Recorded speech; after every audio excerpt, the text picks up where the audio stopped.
لبيك اللهم لبيك لبيك لا شريك لك لبيك। বাংলাদেশিদের উপর সৌদি আরবের ভিসা নিষেধাজ্ঞার কারণ কি?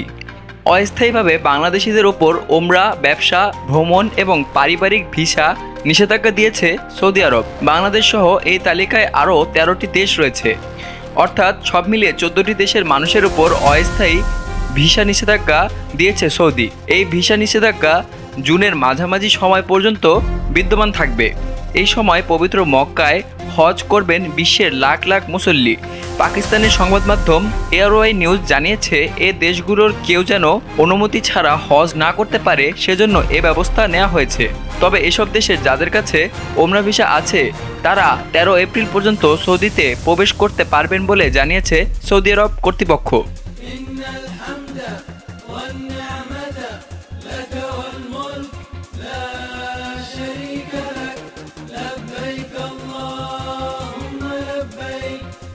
তারা জানিয়েছে, অনেকে এর আগে ওমরা এবং ভ্রমণ ভিসা দিয়ে সৌদিতে এসে বেশি সময় থেকেছেন এবং অনুমতি ছাড়া হজ করার চেষ্টা করেছেন, যেটির কারণে অতিরিক্ত গরমের মধ্যে হজে ধারণ ক্ষমতার থেকে বেশি মানুষ হয়ে গিয়েছিল। 2024 সালে হজে অতিরিক্ত গরমে 1200 মানুষের মৃত্যু হয়। অনুমতি না থাকায় শীতাতপ নিয়ন্ত্রিত তাঁবুতে প্রবেশ করতে না পারায় পানি শূন্য হয়ে তাদের মৃত্যু হয়।